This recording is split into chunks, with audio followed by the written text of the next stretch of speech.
As you settle into the stillness of this moment, let your mind drift to the sunlit Agora of Athens, around 450 BCE, where the air carries the scent of olive oil, warm stone, and the faint murmur of philosophers' debates.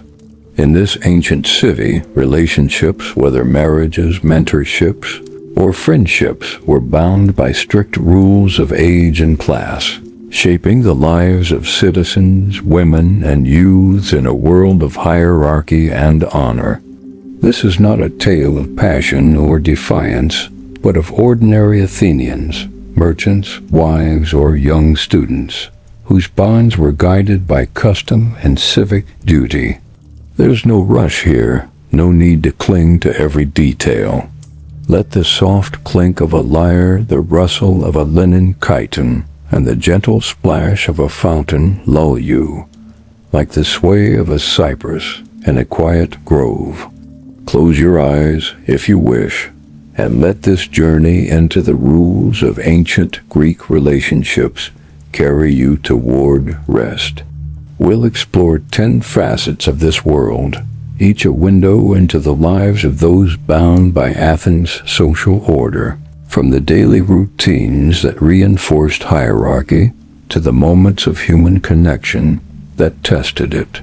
From the symposiums of elite men to the secluded quarters of women, we'll move slowly, savoring the textures and sounds of a world both disciplined and vibrant. The air is heavy with the scent of myrrh and dust, the city alive with the clatter of pottery and the chant of civic pride. Life was a balance of duty and desire. Relationships were shaped by status, yet there were also moments of mentorship, loyalty, and quiet joy. Let's begin by stepping into Athens, where the rules of age and class governed every bond, wrapped in the rhythm of a world both ordered and human. Imagine standing in a sunlit Athenian courtyard in 450 BCE, where the air is warm with the scent of olive oil, baked clay, and the faint clink of loom weights. You're a citizen, perhaps a hoplite or a merchant's wife, living in a world where relationships are defined by age and class, from marriage to mentorship. The city hums with the shout of vendors, the rustle of sandals, and the distant toll of a temple bell. But your day is shaped by customs that uphold social order. A single day reveals the rhythm of this life, its pace steady but demanding. Let's wander through your routine, letting the sounds of Athens, the clink of coins, the swish of a tunic, the murmur of prayers settle over you like a linen cloak, guiding you toward calm. Your day begins at dawn, roused by the crow of a rooster, the air sharp with the chill of terracotta floors and the scent of barley. You sleep on a wooden bed with a straw mattress under a wool blanket, the air heavy with the rustle of cloth and the warmth of shared breath. You dress in a chiton, its linen light, the air filled with the creak of a wooden chest and the weight of modesty. Breakfast is simple, bread with figs, its sweet tang mingling with the smoke of a brazier, the air warm with the effort of chewing. As a male citizen, you head to the Agora, trading goods or debating laws, your voice firm, the air filled with the clatter of carts and the scent of fish. Relationships are formal. Your wife is your household's manager. Your bonds with youths are mentorships, the air tense with the weight of honor and the murmur of elders. If you're a woman, you weave wool in the gynecium, your hands steady, the air heavy with the clack of a loom and the scent of lanolin. Your marriage, arranged by your father, binds families, the air tense with the expectation of heirs and the murmur of dowry talks. The community reinforces these rules. Men gather in symposiums, their voices blending over wine, the air warm with the scent of myrrh and the weight of status. Women visit wells, their chatter guarded, the air filled with the splash of water and the scent of clay. Desire is regulated. Friendships or pederastic bonds follow strict codes, the air heavy with the fear of dishonor and the chant of civic pride. As night falls, you rest on your bed, the air quiet save for the flicker of an oil lamp and the distant strum of a lyre, your body weary from the day's duties. As this world settles, let's shift to the life of one Athenian whose story reflects the rules of relationships. Let your thoughts drift to a lamplit andron in Athens in 450 BCE, where the air is warm with the scent of wine, myrrh, and the faint rustle of papyrus scrolls. Here we meet Kleon, a citizen of 40, whose life is shaped by the rules of age and class in his relationships. Imagine standing beside him, the glow of an oil lamp casting shadows on clay walls, the weight of a wool cloak on his shoulders, the soft murmur of a youth's question. Kleon's story is one of duty and mentorship, his days a balance of civic pride and human connection. Let's follow his journey, letting the rhythm of his life, the clink of cups, the scent of dust, the toll of a bell lull you like a gentle breeze, guiding you toward rest. Kleon was born in 490 BCE to a potter's family in Athens. His father crafted vases, the air heavy with the smell of clay and the hum of a wheel, while his mother wove cloth, the air filled with the clack of a loom. At 18, Kleon married a merchant's daughter, a match arranged for alliance, the air thick with the scent of wine and the weight of vows.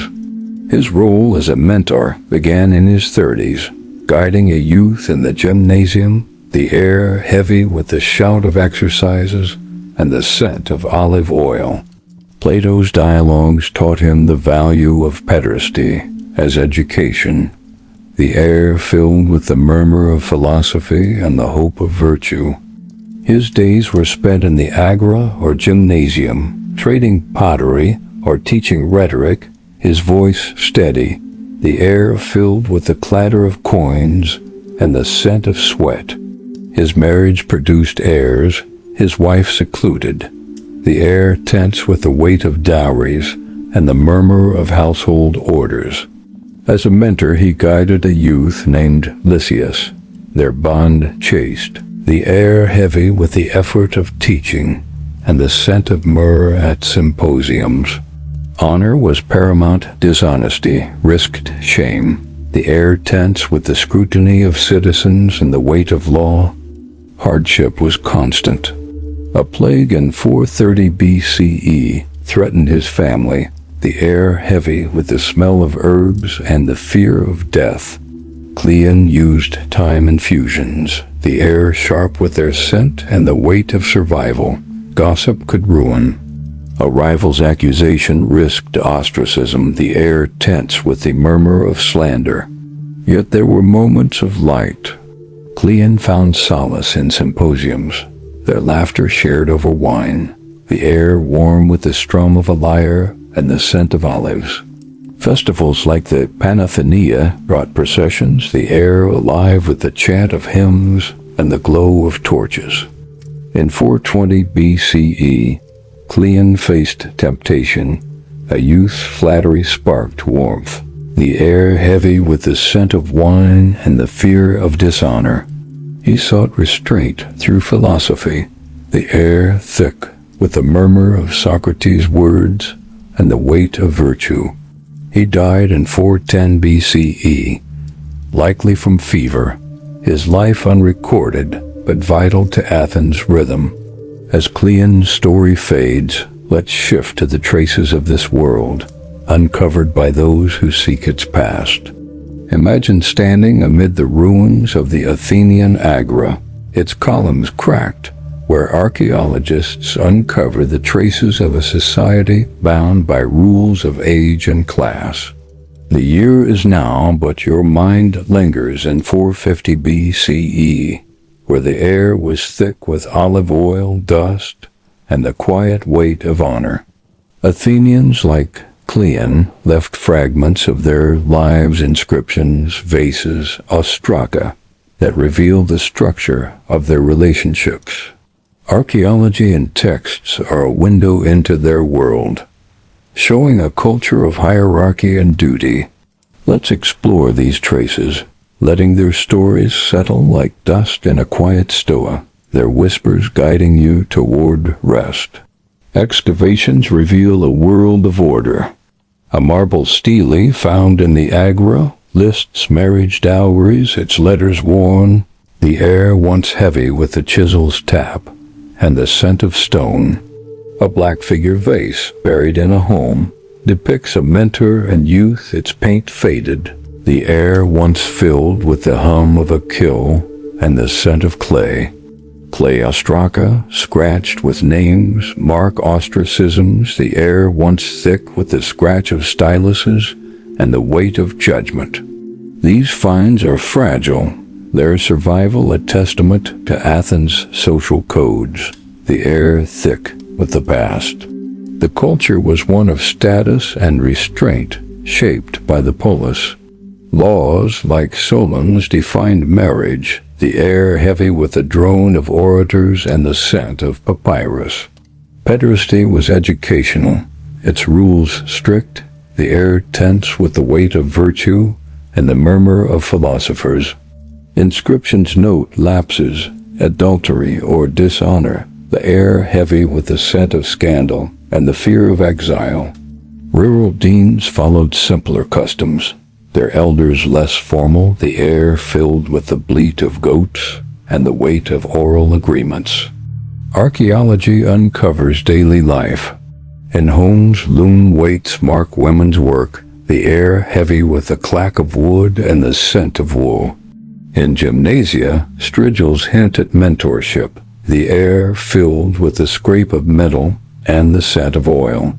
Mysteries linger in these finds. Why were some vases buried under floors, perhaps to hide wealth? A papyrus fragment found in a tomb confesses a citizen's lapse, its ink faint, the air thick with secrecy.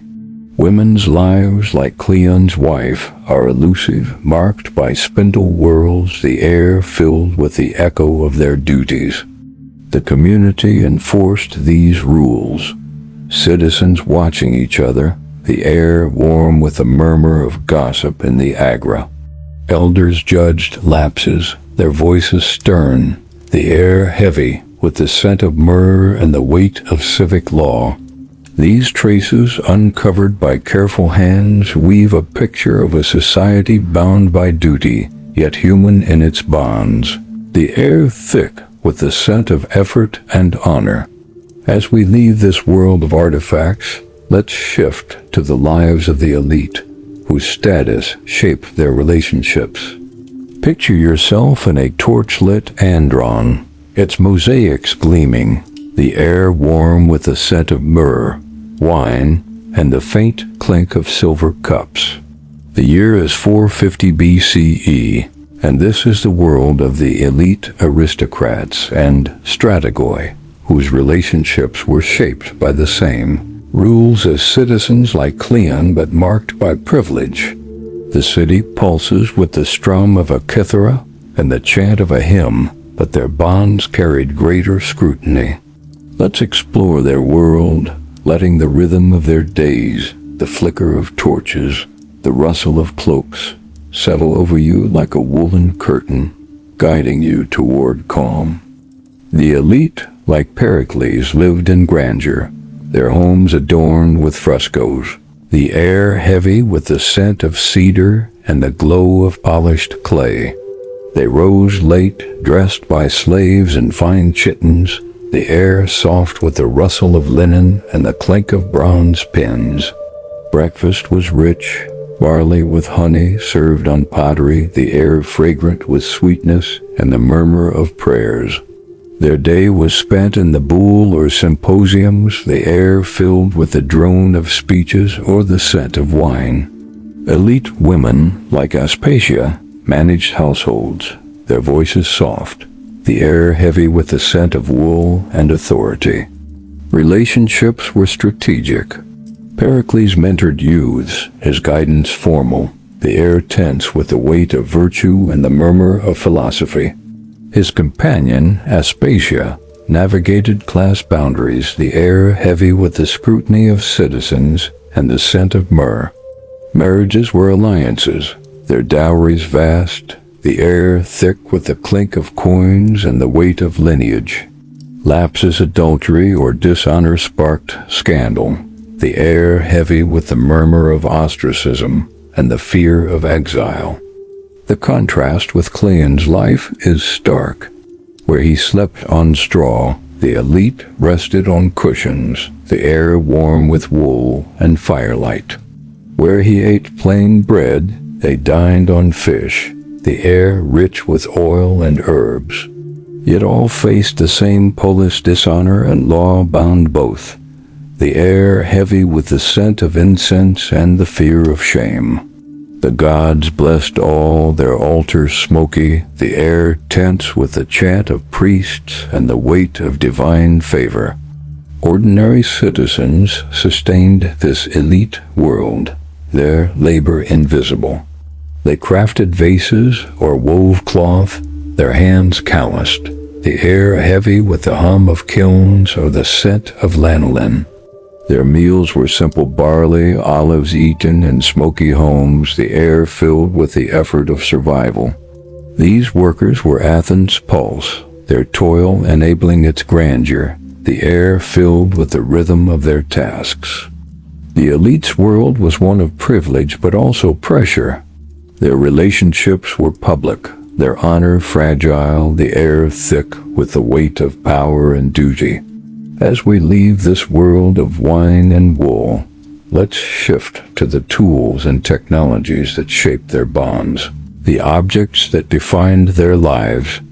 Imagine standing in a citizen's courtyard the year 450 BCE, where the air is thick with the scent of olive oil, clay, and the faint smoke of a terracotta lamp. Athenians relied on tools, papyrus, strigils, loom weights that shaped their relationships and duties. For citizens like Kleon, these were simple, tied to survival, while the elite used finer versions for status. Let's explore this world of craft, letting the rhythm of scratching styluses, scraping strigils, and the steady clack of looms settle over you like the hum of a quiet agra, guiding you toward rest. Communication tools were central, their forms practical. Papyrus scrolls recorded laws or letters, the air filled with the scratch of a reed stylus and the scent of ink. Kleon wrote contracts, his hand steady, the air heavy with the effort of writing and the smell of papyrus. The elite used waxed tablets, their inscriptions neat, the air soft with the scrape of bone and the scent of wax. Oil lamps lit discussions, their clay flickering, the air heavy with the smell of oil and the effort of tending flames. Social tools were vital. Strigils cleaned bodies in gymnasia, the air filled with the scrape of bronze and the scent of olive oil. Kleon used one after exercise, his movements brisk, the air tense with the weight of mentorship and the murmur of youths. The elite used silver strigils, the air heavy with their shine and the scent of myrrh. Wine cups, painted with scenes of symposiums, marked status, the air heavy with the clink of clay and the scent of wine. Work tools shaped relationships. Loom weights steadied women's weaving, the air filled with the clack of terracotta and the scent of wool. Kleon's wife wove cloth, her hands steady, the air heavy with the effort of spinning and the weight of dowry. These tools brought risks. A flawed scroll could void a contract. A broken strigil could mar honor, the air tense with the effort of perfection. Maintenance was constant, sharpening styluses, Cleaning strigils, firing lamps, and a broken tool could disrupt duty. The air heavy with worry. These tools were Athens' framework, each one a testament to the effort to maintain order, the air thick with the scent of labor and duty. As we leave this world of tools, let's shift to the customs and traditions that gave meaning to their lives, binding Athenians to their polis and gods. Picture yourself seated by a temple altar, the year 450 BCE, where the air is warm with the scent of incense, the faint tang of wine, and the soft murmur of voices chanting a hymn. For citizens like Kleon, life was shaped by customs and traditions, rituals that ensured honor and bound relationships to the polis. These practices were a lifeline offering order in a world of hierarchy. Imagine the flicker of a lamp, the rustle of cloaks, and the drone of a prayer, their rhythm soothing like a familiar ode. Let's wander through these rituals, letting their cadence wrap around you, guiding you toward rest. Religious rituals were central, their forms sacred. Kleon offered wine to Athena, the air warm with its earthy scent and the chant of priests. Marriage ceremonies were formal, vows sworn before altars, the air heavy with the drone of hymns and the scent of myrrh. Mentorships began with oaths, the air tense with the weight of virtue and the murmur of elders. Festivals like the Panathenea honored the polis, the air filled with the rustle of cloaks and the weight of civic pride. Daily rituals were practical. Kleon anointed his body with oil each morning, a nod to discipline, the air heavy with the scent of olive and the effort of grooming. Citizens wore specific cloaks, white for elders, to signal status, the air filled with the rustle of wool and the scent of dye. Superstitions guided actions. An owl's hoot warded off dishonor, the air heavy with the clink of amulets and the hope of protection. The polis favor was sought through perfect conduct, the air tense with the weight of scrutiny and the murmur of laws. Storytelling was cherished, done in symposiums. Tales of heroic mentors or fallen citizens filled the air, their cadence soothing as Kleon listened, his hands resting from trade. The air carried the scent of wine and wax, the stories of bond between citizens, teaching virtue or sparking reflection. Festivals offered relief. The Dionysia brought plays, the air alive with the chant of actors and the glow of torches. Kleon watched from the crowd, his cloak heavy, the air warm with the laughter of youths and the scent of olives. The community enforced these customs, citizens watching each other, the air warm with the murmur of gossip and the agra. Elders dictated rituals, their voices stern, the air heavy with the scent of incense and the weight of civic law. These rituals wove Athenians into their world, the air filled with the rhythm of shared duty. As we leave this world of tradition, let's shift to the food and sustenance that nourished these lives, sustaining them through their ordered days. Imagine sitting at a low table in an Athenian home, the year 450 BCE, where the air is warm with the starchy scent of barley porridge, the faint smoke of a brazier, and the soft murmur of a family prayer. Food was a necessity, often simple, fueling the duties of trade and mentorship. For citizens like Kleon, meals were modest, shaped by class and season, yet they were a pause in a life of honor. Picture the flicker of a lamp, the clink of clay cups, and the soft drone of a blessing, their warmth wrapping around you like a woolen blanket. Let's explore the tastes, textures, and smells of their table, letting these details settle gently in your mind, guiding you toward rest. Barley was the staple, its grains coarse and boiled into porridge. Kleon ate it with olives, their briny tang sharp, the air warm with the scent of grain and the clink of spoons. Households produced thick loaves, the air heavy with the smell of yeast and the effort of kneading. On festival days, fish or goat was added, the air rich with oil or the savory aroma of thyme, a rare treat that softened the meal's plainness. Offerings to gods, wine or cakes, were left at altars, the air warm with their scent and the weight of piety. Porridge, made from barley or wheat, was a daily dish, cooked over a fire. Kleon stirred in garlic or leeks, the air heavy with the earthy scent of grains and the steam that warmed his face. Fish, often sardines, added flavor, its salty taste sharp, the air filled with the smell of the sea. Meat was rare lamb for elites, broth for citizens, the air heavy with the aroma of fat and the murmur of prayers. The elite dined on hare or figs, the air rich with sweetness and the clink of silver. Vegetables were common, their availability tied to small gardens. Onions or lentils were staples, their earthy taste a contrast to barley. Herbs like oregano, grown in pots, added sharpness, their aroma cutting through the porridge's blandness. Fruit was a luxury, grapes or pomegranates, its sweetness rare, the air soft with their juicy scent. Kleon shared a fig with his wife, the air warm with the joy of a treat and the murmur of thanks.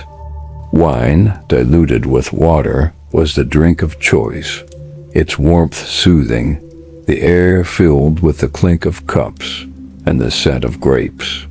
Water, drawn from wells, was served in clay, the air damp with its purity and the faint taste of earth. Meals were a communal act. Families or symposium guests gathered, their spoons clinking, the air warm with the glow of lamps and the murmur of talk, gossip about laws, the day's trades, or tales of gods. The act of eating was a pause, a moment of connection and a life of duty, the air filled with the comfort of togetherness.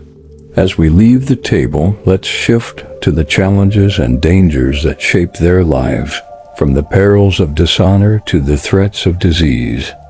Imagine walking an Athenian street at dusk, the year 450 BCE, where the air is cool, the lamps flickering, and the distant toll of a temple bell echoes through the dust. For citizens like Kleon, life was a negotiation with danger, dishonor, disease, and communal scrutiny were ever present, their impact felt in the quiet moments of fear and shame.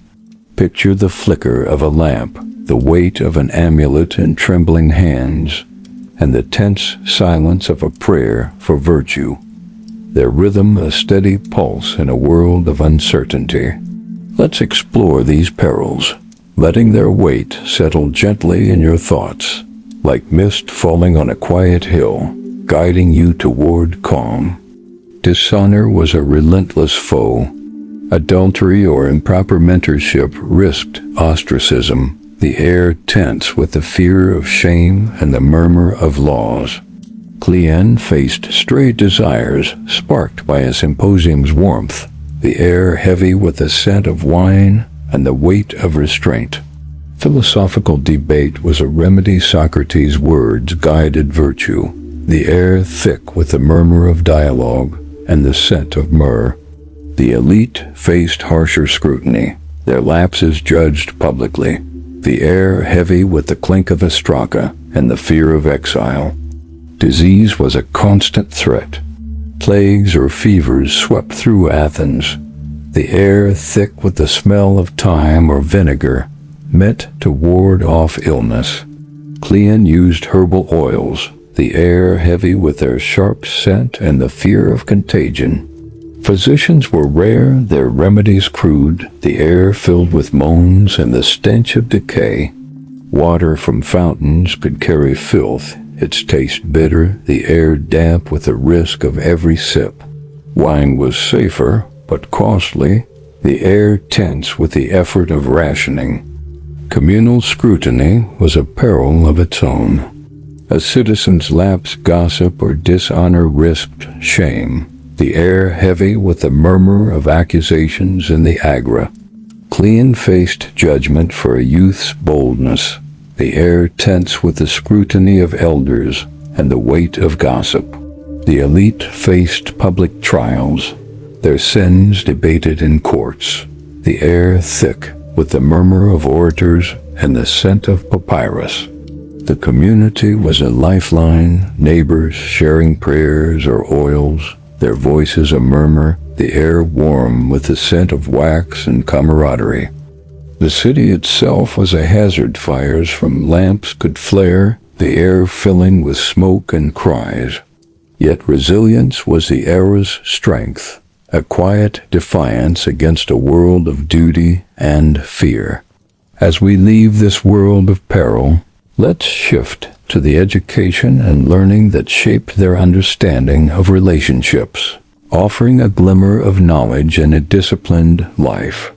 Imagine sitting in a gymnasium shade, the year 450 BCE, where the air smells of olive oil and dust, and the faint chant of a poem traces a lesson.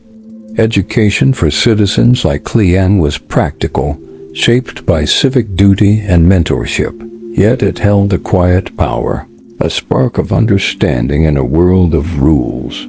For the elite, learning was richer, tied to philosophy. Picture the glow of a lamp, the weight of a scroll in calloused hands, and the murmur of a dialogue, their rhythm soothing like a gentle breeze. Let's explore this world of education, letting its faint light settle in your mind, guiding you toward rest. For citizens, education was structured. Kleon studied rhetoric and Homer, guided by mentors, the air heavy with the scratch of a stylus and the scent of papyrus. Youths learned wrestling or music, their steps practiced, the air filled with the shout of trainers and the scent of sweat. Knowledge was shaped by the polis laws or myths taught honor, the air thick with the weight of civic law and the murmur of study. Women learned weaving or household management, the air heavy with the clack of looms and the scent of wool. Learning was often oral. Citizens memorized odes or speeches, their voices blending with elders, the air warm with the hum of Greek and the scent of myrrh. Women learned hymns from mothers, the air filled with the drone of chants and the scent of oil. Reading was rare, writing rarer, reserved for scribes, the air heavy with the effort of listening.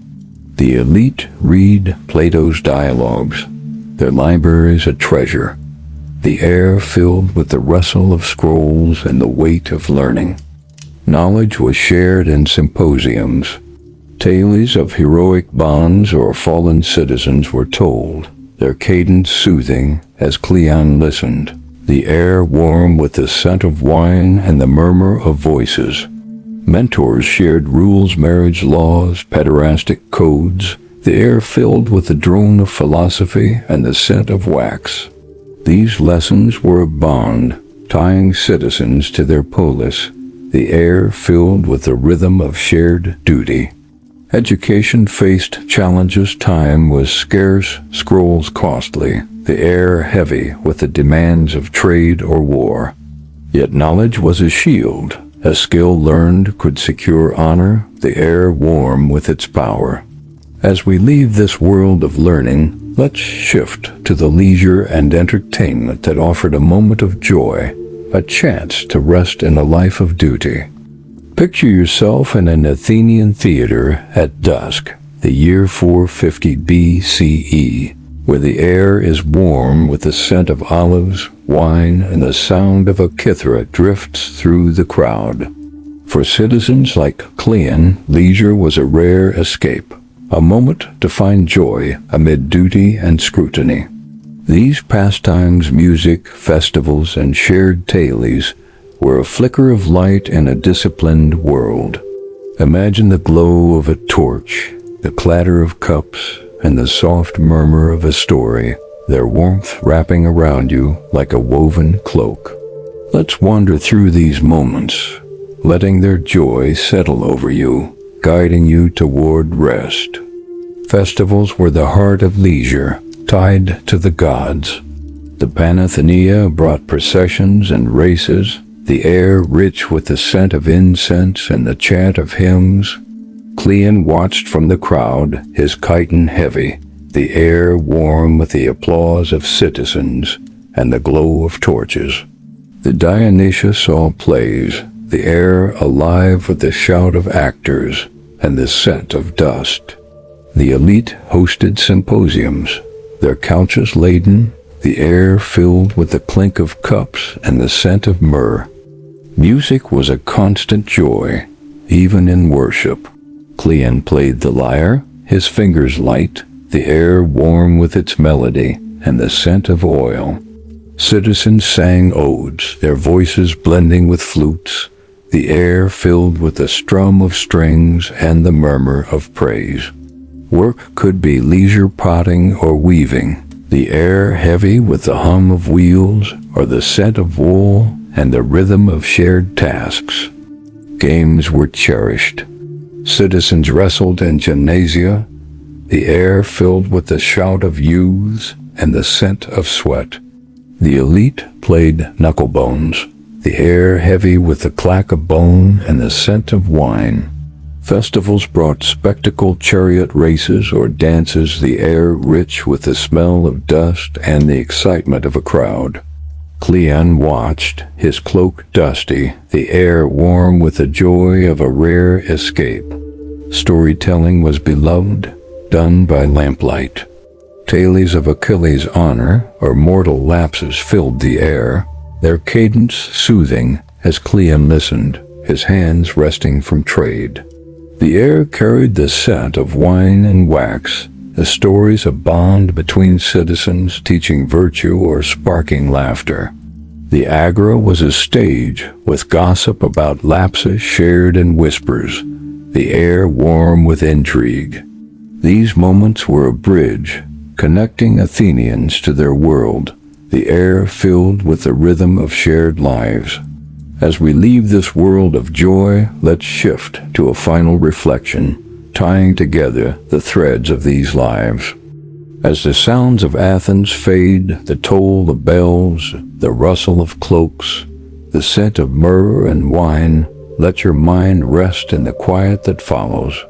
We've wandered through the lives of citizens like Kleon, from the rules that guarded their relationships to the moments of joy that softened their duties, from the weight of dishonor to the resilience that sustained them. Their world was one of duty and hierarchy, shaped by the polis, community, and the hum of the agora, yet it was also one of endurance, where shared bonds and quiet virtues offered strength. Imagine yourself now in a soft, warm bed, the air still and the pressures of their time far away, their honor a distant echo. Their lives, though often unrecorded, remind us of the quiet victories that define us in the face of order. Let the details slip away like dust settling in a stoa. The sunlit courtyards, the lamplit androns, the taste of barley and olives, they fade into the background, leaving only the peace of this moment. You've journeyed through a world that shaped a civilization, its citizens' steady hands and loyal hearts keeping its rhythm alive. Now it's time to rest, to let go of the city's hum and sink into calm. Close your eyes, if you haven't already, and let the gentle rhythm of history lull you into sleep, safe in the stillness of now. In the heart of classical Athens, beneath the weight of marble temples, and amidst the hum of civic ritual, lay a world ordered not only by politics and philosophy, but by the intricate, often invisible web of relationships quietly governed by age, class, and social expectation.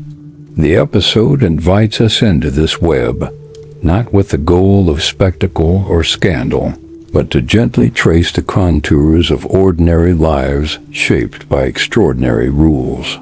The analysis begins not with drama, but with routine, because it is within the repetition of custom, the rustle of wool, and the daily passage through the agora that the essence of ancient relationships quietly resided. The structure of the story is architectural, built like an Athenian stoa with 10 columns, each a segment revealing a dimension of life under these relational rules. At its center is the quiet life of Kleon, a modest citizen whose biography becomes the human thread, weaving the city's laws and customs into lived experience.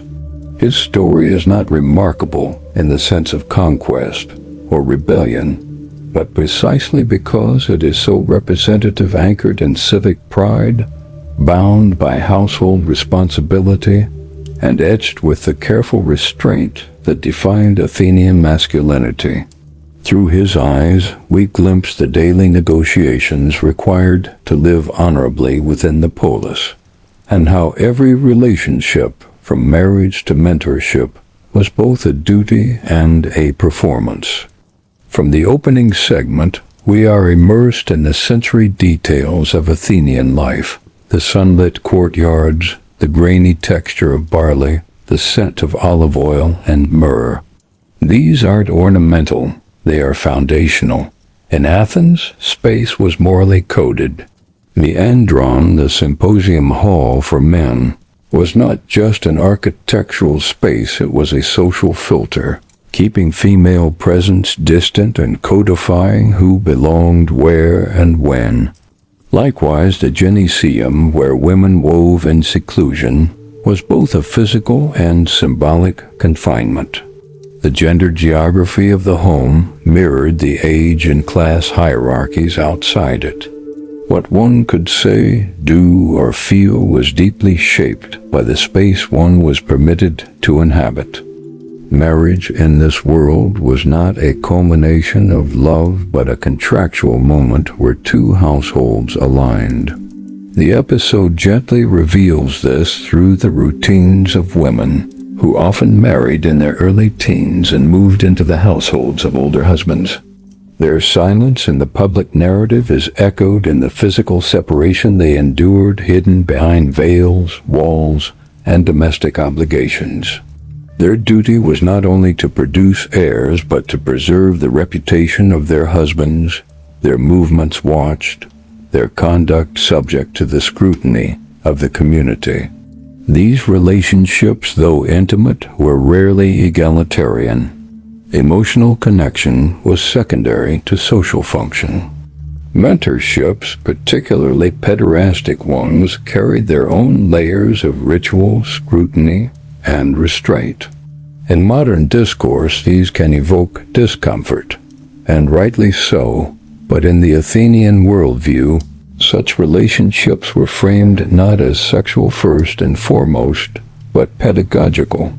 A mature citizen, often in his 30s or 40s, was expected to mentor a youth in his teens, guiding him in rhetoric, ethics, and civic virtue. The relationship was governed by codes meant to preserve the boy's future reputation and ensure the elder's conduct remained within the bounds of moderation, sophrosyne. The boy was to remain uncorrupted, passive, and preserved for future civic contribution, while the elder's role was seen as nurturing, disciplined, and a mirror of the city's moral expectations. The air around them was heavy, not with romance, but with expectation. What makes the analysis particularly textured is its refusal to paint these customs as cold or merely oppressive. Instead, it lingers on the quiet joys that emerge despite restriction, the bond of shared work between spouses, the warm resonance of a youth's question in a gymnasium, the murmur of stories told over diluted wine. Even within constraint, there were moments of connection, mentorship that inspired growth, marriages that grew into companionship, and festivals that allowed temporary release from rigid structure. The Panathenea, the Dionysia, these weren't just civic performances. They were exhalations of the spirit, reminders that even in a world of rules, the human need for joy and story found space to bloom. Kleon's life embodies this balance. As a father, husband, and mentor, he moved carefully within the moral expectations of his time. His fear of dishonor is not paranoid, it is civic. A single lapse could mean ostracism, loss of reputation, or public humiliation. Even a mentor's excessive praise of his pupil, if perceived as inappropriate, could attract suspicion. His story reveals the effort required not just to survive in Athens, but to maintain one's standing. His wife, though unnamed, anchors the domestic realm, managing the quiet labor of cloth and bread, shaping the texture of their shared life. Her voice, while silent in records, is present in spindle whirls and loom weights, in the smell of wool and the warmth of shared bread. The episode excels in layering history with archaeology, letting the tools and traces of ancient life speak alongside the narrative. The scratched names on ostraca, the painted vases depicting teacher and pupil, the oil lamps flickering through dusk, each object is a portal, not just to fact, but to atmosphere.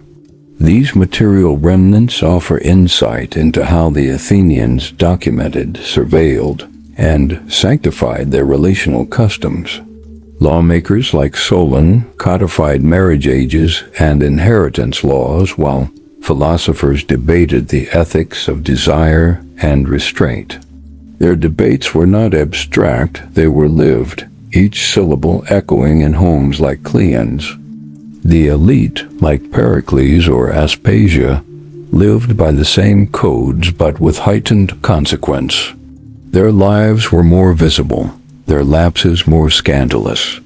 Aspasia, in particular, occupies a liminal space foreign, female, educated, both a threat and an attraction. Her presence in symposiums challenged norms, yet her intellect earned her a place beside statesmen. This tension between social position and personal agency is a quiet current through the episode, reminding us that even within rigid systems, individuals could subvert, adapt, or quietly resist, but always within the parameters drawn by class and age. To step too far was to risk exile, or worse, irrelevance. Religion and ritual, too, shaped relationships. The gods were watching, always. Vows taken at marriage altars were not merely legal, they were sacred. Mentorships were framed by philosophical schools, marriages by ancestral expectation, and every action was mirrored in the ritual calendar. Offerings to Athena or Dionysus weren't merely pious gestures, they were reaffirmations of one's position in the polis. Even joy was structured. Drinking parties followed a code, with hierarchies, moderation, and philosophical interludes. The gods in their many forms reflected and reinforced the city's hierarchies. The owl of Athena was not just a symbol of wisdom, but a silent watcher perched above every relational decision. The dangers of this world, disease, dishonor, gossip, were not dramatic interludes, but daily shadows. A slight misstep could unravel one's carefully curated life. Kleon's use of time and oils to ward off plague speaks to the limited tools of self-preservation, both literal and reputational. A mentor wrongly accused of seduction, a wife suspected of adultery, or a citizen spreading slander. These were not private matters, but communal disruptions. Law courts, graffiti, and rumor all served as extensions of civic order, reminding each citizen that every relationship was a public matter in disguise. Yet there is tenderness in this world, often overlooked in historical retellings. The shared meal of barley and figs, the careful teaching of poetry, the simple joy of music played on a lyre all suggest that within the framework of control, moments of beauty emerged. They are not revolutionary, but they are real. Kleon's quiet mentorship of Lysias is touching, not because it defies norms, but because it embodies them with care. His restraint is not cold, it is loving, disciplined, and in many ways courageous. The story's pacing is itself a form of homage. Just as Athens valued order, the narrative refuses to rush, inviting the listener or reader to walk through this world slowly, one sandal at a time. This slowness is not a delay, it is a reverence. A way of honoring a time where each step, each bond, and each gesture was part of a larger rhythm. A world where even the gods expected you to act your age and class. Education and storytelling, both central to Athenian identity, are presented not as escapes from the system, but as its foundation. Youths learned not just arithmetic or poetry, but how to be citizens. And storytelling, especially in symposiums or theaters, became the mirror by which the city judged itself. The tales of Achilles, Socratic dialogues, or even local gossip about a disobedient wife, these weren't just entertainment. They were civic mirrors, tools of pedagogy and judgment. In Kleon's world, every tale taught something. Every song reminded him of duty, and every scroll was a ledger of conduct. The final segments of the episode lead us gently into the pleasures of leisure, not as rebellion, but as necessary balm. Festivals like the Panathenea or the Dionysia allowed for moments of laughter, spectacle, and shared celebration. Even the quiet act of spinning wool or shaping clay held a rhythm that soothed. These were not indulgences, but reminders that even a world of rules needs reprieve. That even the most disciplined life needs song, torchlight, and the hum of a crowd. In conclusion, why ancient Greek relationships had strict rules about age and class is not simply a history lesson, it is an atmospheric meditation on the structures that shape human connection.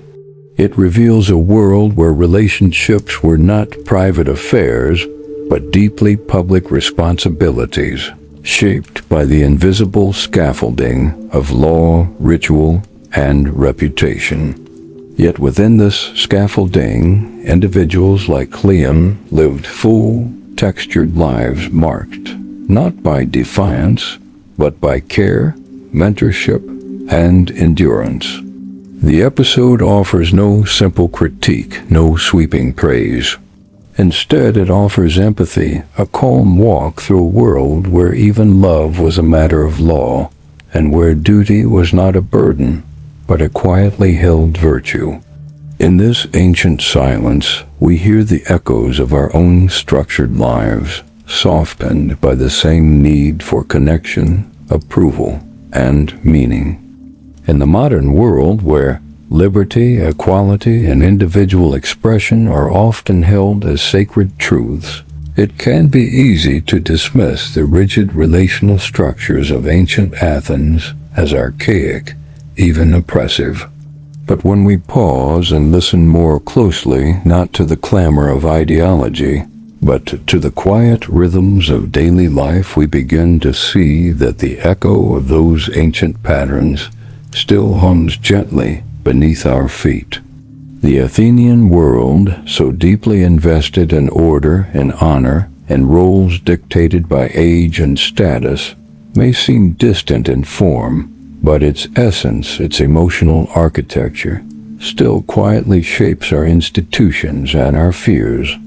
It is not in exact replication that we see this reflection, but in parallel anxieties, subtle controls, and unspoken norms that govern how we relate to one another, even today. Consider the way relationships are still scaffolded by age and class, even if those scaffolds are made of different materials. In Athens, a young boy was guided by an elder, expected to absorb not only intellectual knowledge but also moral character, civic pride, and disciplined restraint. Today, we speak of mentorship in workplaces and academic settings, where a younger person is groomed for professional or personal growth by someone more experienced. Though no longer bound by formal rituals or strict codes, mentorships still carry an unspoken asymmetry of power, where deference, loyalty, and even emotional compliance may be expected, if not required. The language has changed. We no longer speak of erastes and ereminos, but the roles persist: teacher and student, boss and intern, influencer and follower. And with them, the same concerns about exploitation, admiration, boundaries, and the vulnerability of trust still thread through the modern world. Marriage, too, though vastly transformed by legal reforms and cultural shifts, continues to reflect certain ancient shadows.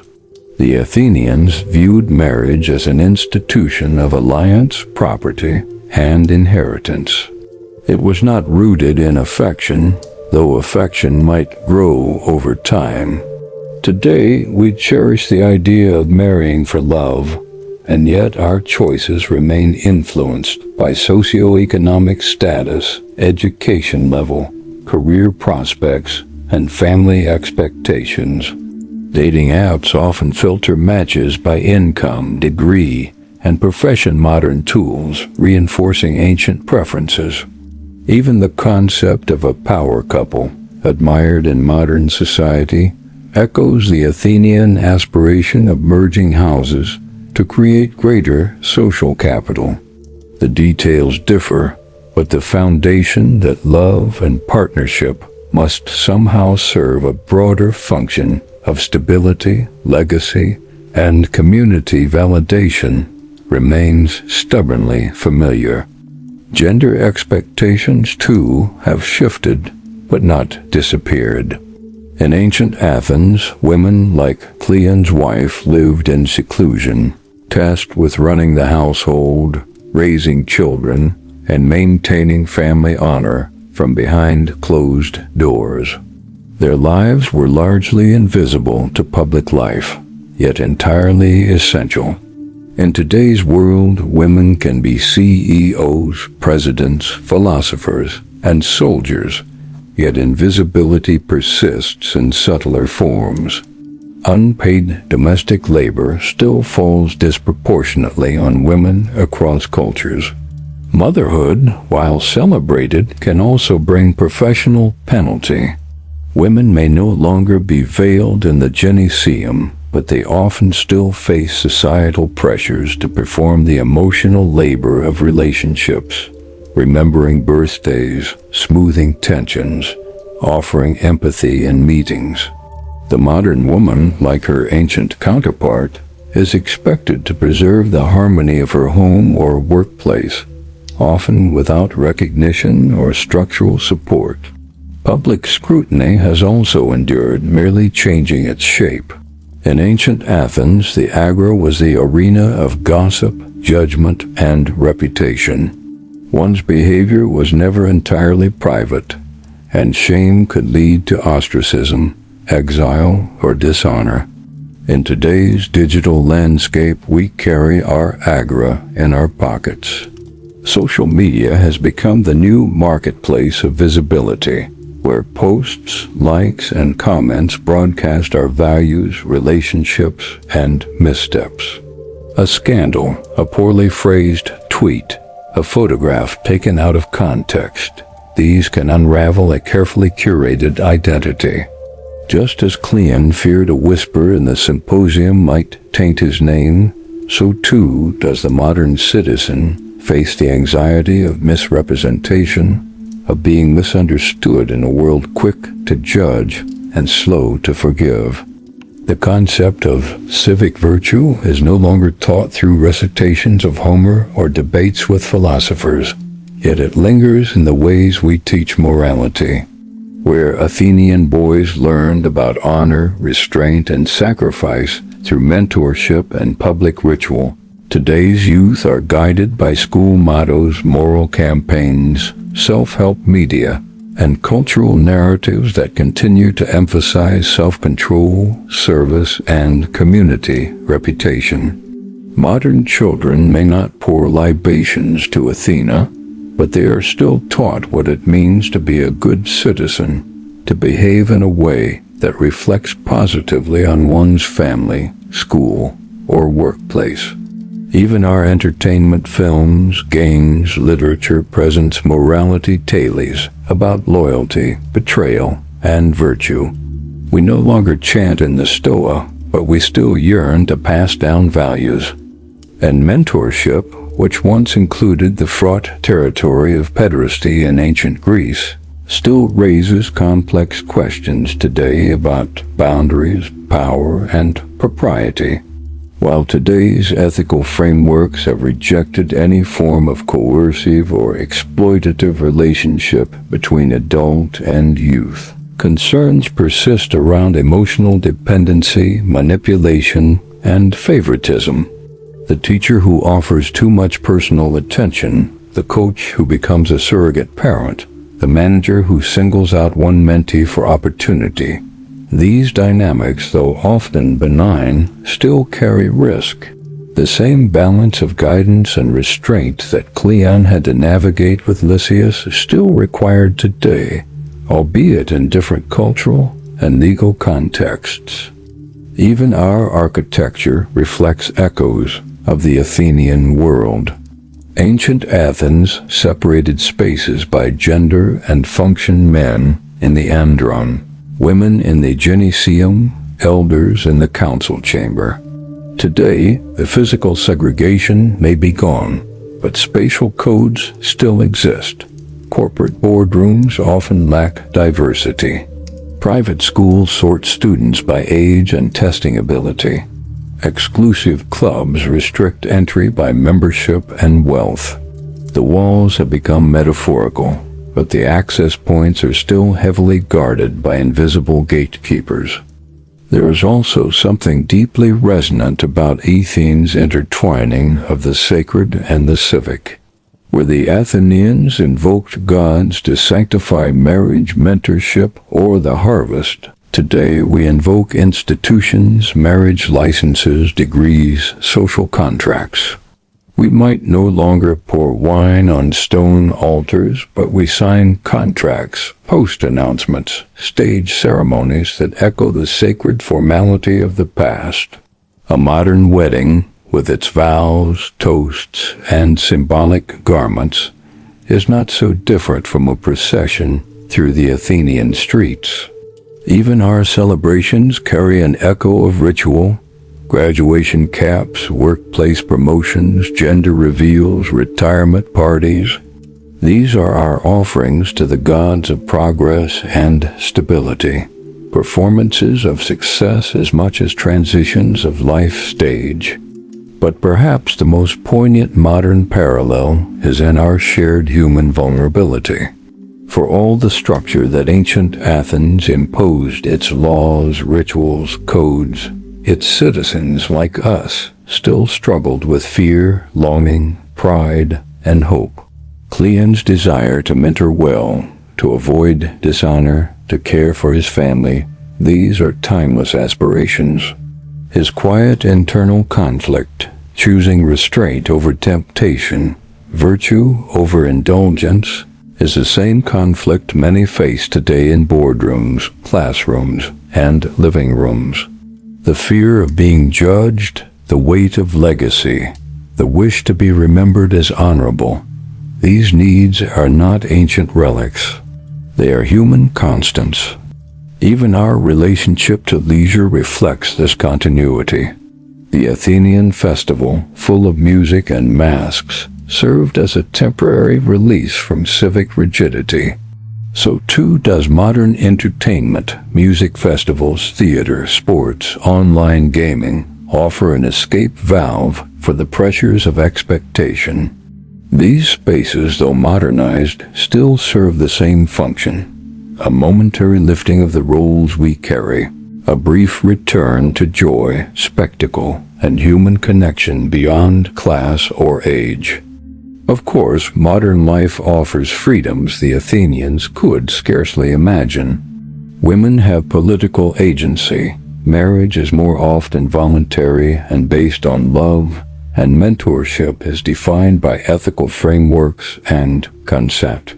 LGBTQ plus relationships, once hidden or denied, are increasingly recognized and celebrated. Access to education, work, and leadership has become more merit-based, even as inequalities persist. Yet even with these freedoms, we remain shaped by inherited systems, social expectations that whisper who belongs where, who can rise, and how relationships should look. So as we reflect on ancient Athens, it's less a museum of forgotten rules than a mirror, showing us how deeply structure embeds itself in relationship. The language changes, the rituals evolve, but the human desire for belonging, for honor, for guidance, and affection, that remains. In both Athens and today, relationships are not simply matters of the heart, but of society, shaped and guided by the invisible architecture of status and time. And so we walk like Kleon, not through the marble porticos of the Acropolis, but through office hallways, classroom rows, and digital feeds, still mindful of how we are seen, still hoping to live well, love wisely, and leave behind a reputation worthy of the city we belong to.